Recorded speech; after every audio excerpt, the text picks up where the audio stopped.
Good morning, dear students. Now we start from this line. यहाँ तक हम child तक हम पहले वीडियो में पढ़ चुके हैं कि किस प्रकार से जब मिल्टन ने 44 इयर्स की एज में अपनी लाइट जो थी आंखों की खो दी थी, तो किस प्रकार के उसके अंदर विचार उत्पन्न हुए थे। और वो बहुत चिंतित हो रहा कि अब जब आंखों की रोशनी ही चली गई तो मेरे साथ जो मेरी टैलेंट है, जो ये प्रतिभा है, ये बेकार रहेगी। हालांकि मेरी सोल, मेरे हार्ट में बहुत ज्यादा इच्छा थी, प्रबल इच्छा थी कि मैं अपने इस प्रतिभा से मेरे मेकर, जो मेरा मेकर है, जो मेरा निर्माता है, जिसने मेरा निर्माण किया है, उसकी प्रशंसा में पोएम लिखूं और जब मरूं तो मैं वापस, जब मैं रिटर्न करूं, लौटूं उसके पास, तो मैं अच्छा एक अकाउंट प्रस्तुत करूं। अब यहाँ से आप गौर कर रहे हैं कि देखो इन्वर्टेड कॉमास स्टार्ट है, ठीक है।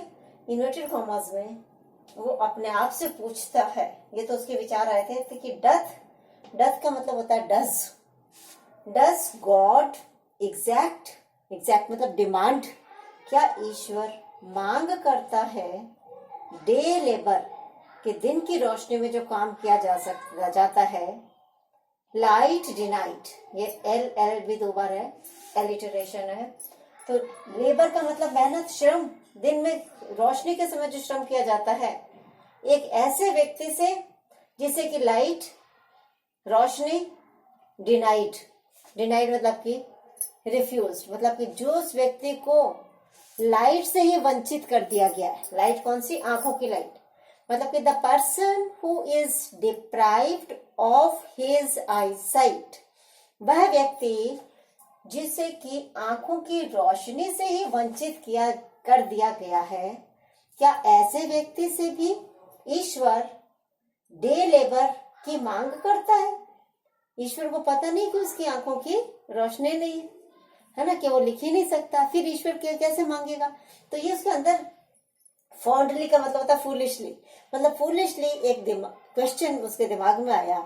आई फॉन्डली मतलब फूलिशली, आस्क मतलब मैं पूछता हूँ, क्या पूछता हूँ? ये इन्वर्टेड कॉमास में जो प्रश्न है कि doth God exact day labour light deny it. वापस देख लीजिए, डथ का मतलब डज, गॉड मतलब ईश्वर, एग्जैक्ट मतलब डिमांड करता है या मांग करता है डे लेबर की, दिन के समय, दिन की लाइट में जो परिश्रम किया जाता है, ऐसे परिश्रम की लाइट डिनाइट, मतलब ऐसे व्यक्ति से जिसको की लाइट ही डिनाई की हुई है। डिनाइट मतलब कि रिफ्यूज की गई है, लाइट ही से वंचित किया गया है। The person who is deprived of, मतलब वंचित करने की इंग्लिश होती है डिप्राइव्ड ऑफ, और डिनाइड मतलब कि who is not given, deny कर दिया, मना कर दिया।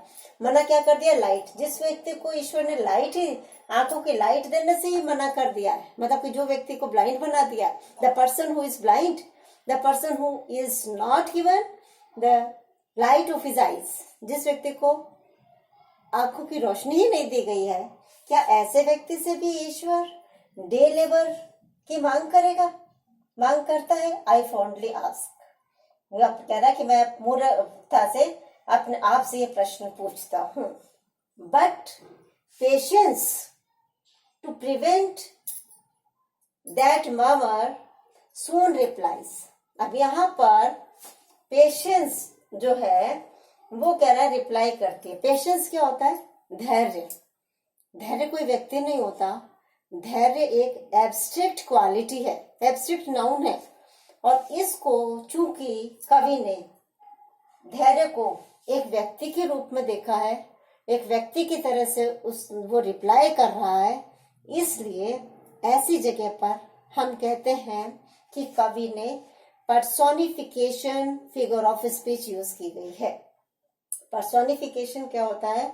मानवीकरण।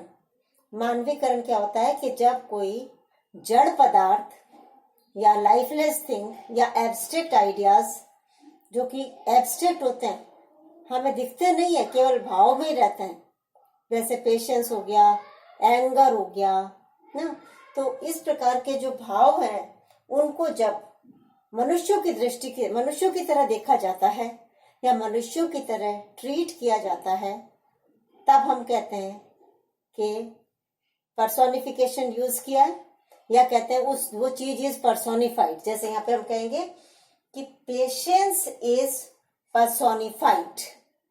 धैर्य को यहाँ पे, धैर्य का यहाँ पर मानवीकरण किया गया है। But patience to prevent, prevent का मतलब क्या होता है? रोकने के लिए। प्रिवेंट ये तो उसके लिए आया है, राइम स्कीम के लिए। But patience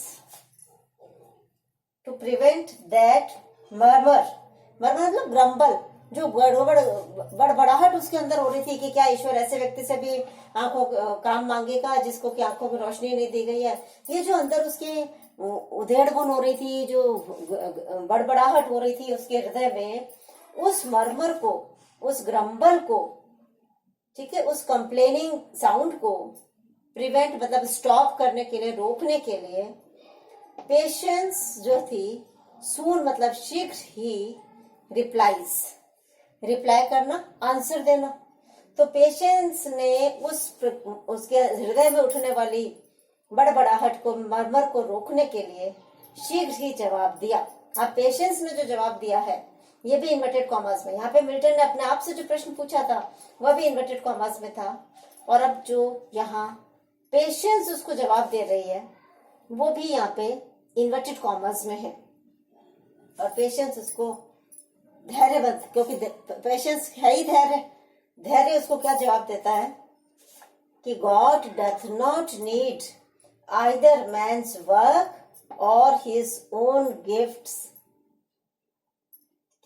God doth not need मतलब ईश्वर, डथ का मतलब डस और नीड का मतलब रिक्वायर।